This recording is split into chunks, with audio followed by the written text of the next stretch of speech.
I need to do one of my contradictory videos. So I just went through a few Dolby Vision videos that they have on YouTube in 4K. Wow.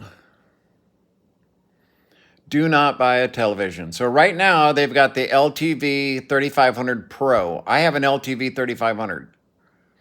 I don't know if I'm going to upgrade. I don't know. I'm not sure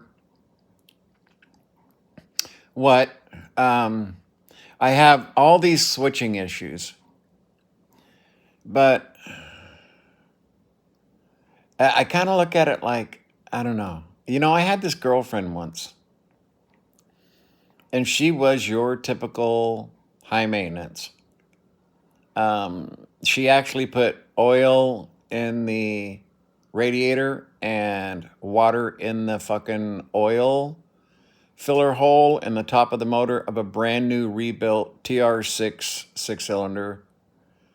Drove it from Vallejo to Rodeo and destroyed the motor. It was brand new. It had like 700 miles on it. Not too bright.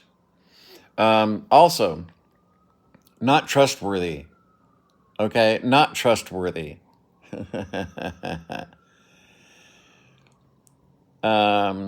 But I went to the parts store. We're fixing the TR.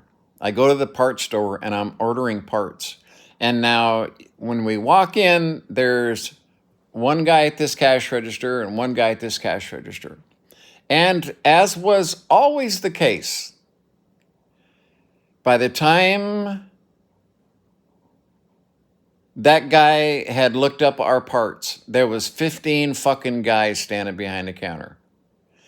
Every swinging dick that worked in that place was standing there staring at her. That's how beautiful she was. She was a true 11, okay? That's kind of how I look at my AWOL Vision projector. It's got so many fucking problems, okay? It's not trustworthy. I got switching problems up the ass. I got 3D issues up the ass with switching. I just have a lot of problems with this thing. But at the same time, when that picture hits that screen, you'll put up with quite a bit. And again, I want to tell you guys, okay? I spent 2 years because I had a 75-inch, 240 hertz Samsung 3D, smart, Bluetooth, everything. I mean, it was loaded. It was a $6,000 TV. It actually cost the same amount as my AWOL Vision projector did in late 2015, early 2016. Okay, it's the match to that TV right there. That's a 65-inch. This one was a 75-inch, which I got ripped off on by a fucking asshole who we thought was cool. I mean, I was used to performance. I was used to color. I was used to, having a TV that was superior to pretty much anything else that I'd seen from anyone until I got this projector. After 2 years, okay, I have one of the best televisions you could buy sitting right there, playing games, everything, 240 hertz, no delay whatsoever, super fast. Amazing TV. Then I got my AWOL Vision LTV 3500. The difference in the color, the ability for it to reproduce colors, not even close. Not even close. Not even close. Don't buy a TV. Make sure, go to AWOL Vision, ask for Steve, and then, get the model that suits you. I'm running a 150-inch TV on a 120-inch screen.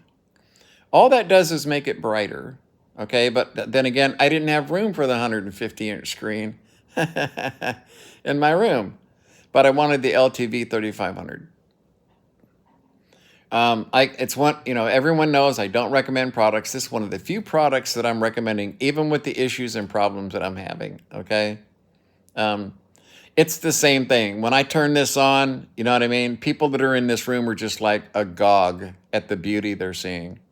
They're not used to seeing beauty in person like that. Yeah. I'm so glad that I extricated myself from that situation. Um, it was just, she was absolutely just a pleasure to look at. A pleasure to look at. But the problems that came with that were just unacceptable. And if I could send her back and get her repaired, you know what I mean? That's what I'm going to have to do with my projector. I keep putting it off. I keep putting it off week after week because what I see when it's working is just so magnificently good. So, but it has to go back. You can't pay that much money for a projector and then have all these issues with it. It's not acceptable. Okay, but I believe that within the next year or two they'll get the majority of this straightened out. I don't like their engineer in China. He treated me like I didn't know shit. Like I didn't know the difference between, HDMI 1.4, 2.0, 2.3. He didn't think I knew anything about switches or anything. The guy treated me like I was stupid. It really fucking pissed me off. And I told Steve, I'm not talking to him anymore. I was trying to help him with switching problems. And I'm like, okay, sir, are you aware of these switching problems? Are you aware that when I do this with my 3D, this happens? Are you aware of that? Because if you are, and you're telling me that it's only my machine, then I have a broken machine. Or are you lying to me? And just like the artifacts that show up, okay, when I called the factory here in the United States and talked to Steve, he flat told me, yeah, people with Apple TV and other devices get those artifacts that show up. And that sent me on a whole many months long journey to figure out what the hell was going on. And I know I figured out what was going on with all of the research I did into Sky Sports and their satellites and DirecTV satellites. But I'll be damned if I'll tell their engineer in China about it. That guy doesn't deserve 5 minutes of my time. Okay. So yeah, I have to send it back in. I just keep putting it off, you know what I mean? Because I've learned to do the extra switching as part of my process of turning my projector on. I switch over to a dead HDMI port and back to a live HDMI port, and it works fine every time. It has yet to not work.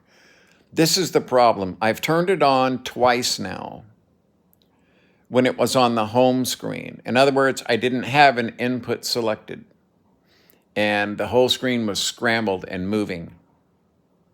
I showed one the other day where it's green on the bottom and all fucked up at the top. No, this was different.